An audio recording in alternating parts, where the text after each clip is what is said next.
امروز از آغاز تاریخ کشور ما با شما صحبت میکنیم. هدف ما 200,000 سال قبل از میلاد است.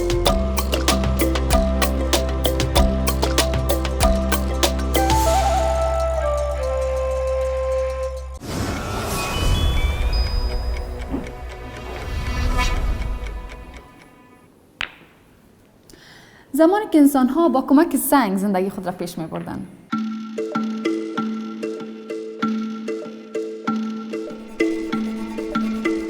سه دوره سنگ داریم. قدیمی ترین دوره سنگ که پالیولیتیک بهش گفته میشه دوره سنگ قدیم است که از 200,000 قبل از میلاد الی 20,000 قبل از میلاد یک دوره مشخص تاریخی است. بعد از او دوره سنگ میانه میآید که سنگ میانه هم یک دوره است که انسان ها زیادتر انکشاف کرده بودند و زیادتر میتونستن از سنگ وسایل چیزای ضرورت خود استفاده بیشتر بکنن. بله، که دوره سنگ میانه را مزولیتیک برش میگن که از 20,000 قبل از میلاد الی 8,000 قبل از میلاد یک دوره تاریخی است. بعد از دوره سنگ میانه میریم به دوره سنگ جدید.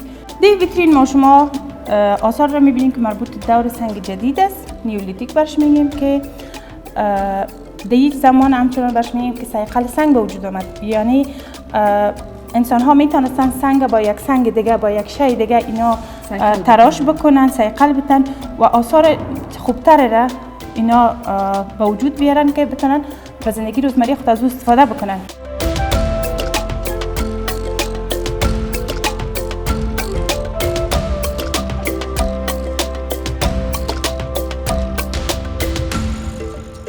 چطوری میفهمیم که اینی آثار مربوط به 200,000 سال قبل میشه؟ فرق از او دوره آثار سنگی دوره قدیم همراه آثار دوره سنگ جدید که مقایسه میکنین بسیار به هم متفاوت است. فکر میکنین که این امروز که ساخته شده باشنی چقدر صاف است و صیقل داره، ولی او چقدر مکدر است. از او قسمت هم میتونیم و یکی آثار شواهدی که از ساحات باستانی به دست آمده او رو به ما شما واضح میسازه که مربوط کدام دوره است. سنگ قدیم و سنگ میانه و سنگ جدید که میگیم از ساحات مختلف باستانی در افغانستان به دست آمده که دره کور، دره دادیل، نادعلی، غار مار، غار اسب. این قسمت ها برش میگن که عموما در قسمت شمال افغانستان اینا موقعیت داره و در قسمت های جنوبی هم هستن و باستانشناسا عموما باستانشناسای خارجی خصوصا امریکایی ها این ساحات حفریت کردن و می آثار که مربوط به سه دوره است از این ساحات به دست آمده. دوره سنگ دوره است که پیشتر گفتیم انسان ها شروع کرده بودن بر تکامل، برای شروع زندگی یا آغاز زندگی یا آغاز مبدای تاریخ دوره سنگ تشکیل میده. اینا که از این آثار استفاده کردن، آهسته آهسته پیشرفت کردن، ذهنشان پیشرفت کرد، از کف دستشان که به این رقم به شکل کاسه به وجود میآید و جایی که اطراف دریا و لبای آب بود وقتی که اینا میرفتن پای خود میماندن یک شکل چخوری به وجود میآمد. اینا حتی مفکوری به ذهنشان رسید که میتونیم یک کاسه، یک ظرف، یک چیزی بسازیم که بتونیم در او آب انتقال بدیم یا غذا بخوریم. حتی این مفکوره اولین بار در دوره سنگ جدید به میان میاد.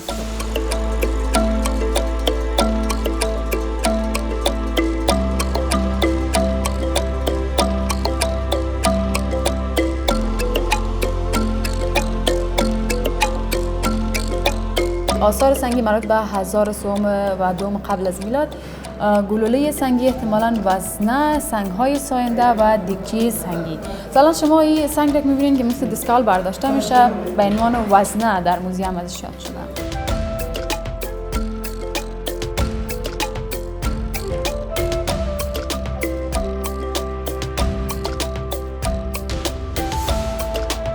بعد از اینکه دوره‌های تاریخی دوره سنگ ما پشت سر می‌گذرانیم که از گفتیم از 200,000 سال قبل از میلاد آغاز میشه و تا 5,000 تا 8,000 قبل میلاد میرسه.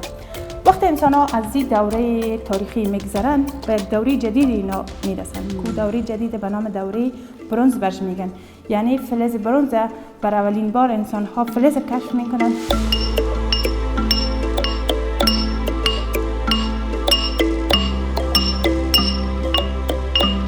و در طبیعت اینا یک مس یافتن و تونستن از مس آثار را بسازن یا وسایل را بسازن که در زندگی روزمرهشان از او بتونن استفاده بکنن.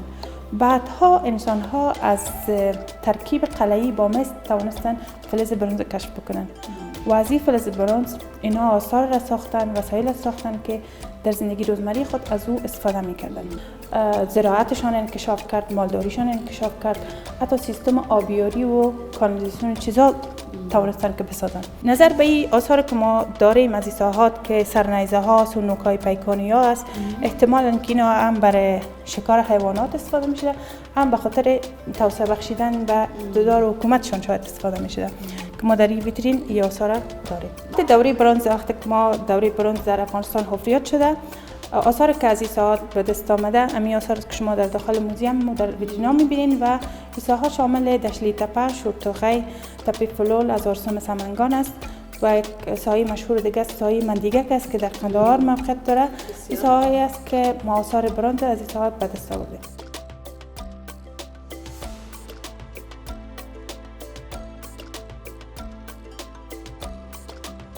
در اینجا هم بعضی آثار است که مربوط به دوره برنز افغانستان میشن. کشور ما شما میتونید ببینید امو سرنیزه هایی که در داخل نماردش صحبت کردیم، ظروف یا کاسه های برنزی که در اون زمان مورد استفاده قرار می گرفتن. البته بعضی قسمت هایشان از بین رفتن و در این قسمت همچنان ما میتونیم که یک صحنه را ببینیم که هم انسان ها در دیده میشه و هم حیوانات. ممکن یک صحنه شکار باشه.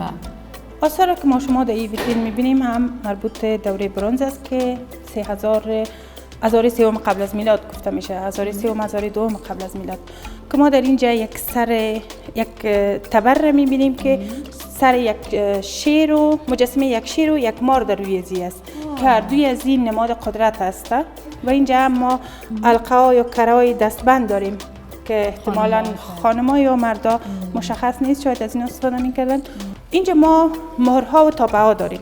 این تابعه ها عموماً به خاطر از اینکه یک کسی یک پیام را یک چیزی را یک جای میفرستاد، باز مهر باید مهر می داشت، باید تاپه می داشت. هر کدام از این به یک دوره یا به یک کسی یا به یک شهر یا تعلق داره. در این قسمت از نمایشگاه هزار شهر باختر ما به یک ویترین دیگه برمیخوریم که آثار است که از تپه فلول بغلان به دست آمده و آثار است که از فلز نقرب ساخته شده.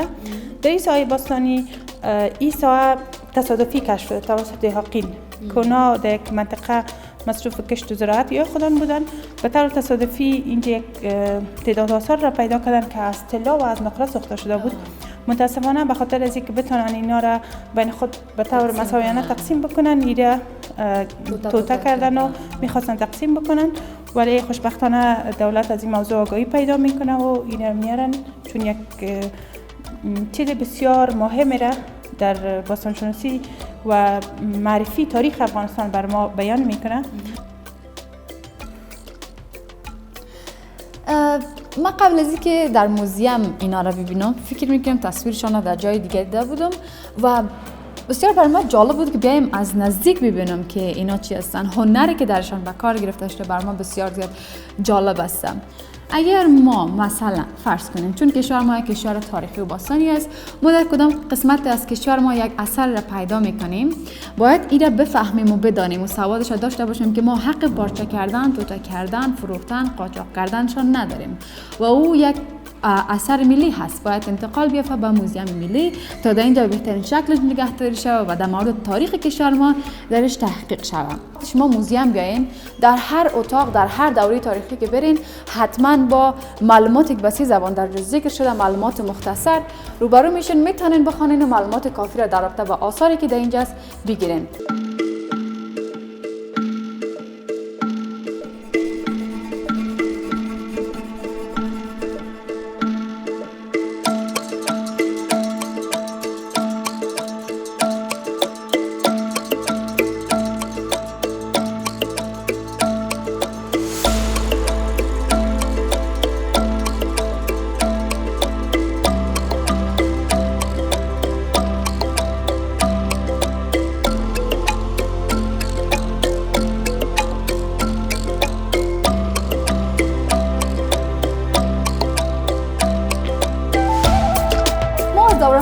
مختلف تاریخی کشور ما و آثاری که در موزیم کشور ما موجود است با شما بسیار صحبت کردیم، برنامه‌های مختلف ساختیم تا اینکه رسیدیم به مبدای تاریخ کشور ما، آثاری که مربوطه تاریخ میشه.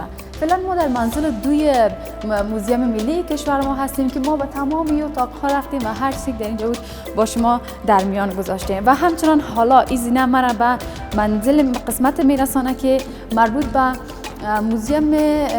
قسمت موزیم ملی کشور ما میشه، تالار اتنوگرافی. ما به اینجا هم رفتیم با شما برنامه ترتیب دادیم و قسمت پایین که منزل اول موزیم هست ما از آثار دوری تاریخی کشور ما با شما صحبت داشتیم و دیگر آثاری که در کنج کنار موزیم ملی عزیز کشور ما و دید گذاشته شده. میفهمین حرف خوب در اینجا چی هست؟ ای که شما همه روزه میتونید بیاین موزیم و از این آثار از نزدیک دیدن کنید، در مورد تاریخشان بدانید، در مورد تاریخ ما بدانیم. و البته باید بگیم که روزهای جمعه شما میتونید به شکل رایگان به موزیم بیاین، اما غیر از دیگر روزها با 20 افغانی تیکت موزیم میتونید به داخل موزیم ما بیاین و از اینجا دیدن کنین. ما بسیار علاقه داشتم روزی که در موزیم بیایم و یکی از کارمندان موزیم باشم، اما امروز به یکی از آرزوهایم رسیدم، چرا که با همه اینا آشنایی پیدا کردم، رفتم آثار دیدم. از همه کارمندان موزیم سپاسگزاری میکنیم که بسیار با ما کمک کردن، بسیار با ما تانستن که همکاری کنن در قسمت تهیه برنامه و همچنان ای که ما بتونیم در مورد آثار مختلف کشور ما در مورد تاریخشان بدانیم. و همچنان همینجا وقتش است که از همه شما بینندگان عزیز ما جهان سپاس بکنیم، چرا که وقتی من میرم کامنت های شما را میخوانم واقعا یک عالم دلگرمی برام میده و این باعث میشه که ما بتونیم برنامه بهتر و بهتر برای شما عزیزا بسازیم تا اینکه از دریچه زاویه برنامه زمان همیشه به تاریخ کشور ما سفر داشته باشین. از همه تان سپاسگزار هستم. من از اینجا میرم اما تیکه‌ای از قلبم در اینجا جا میمانم.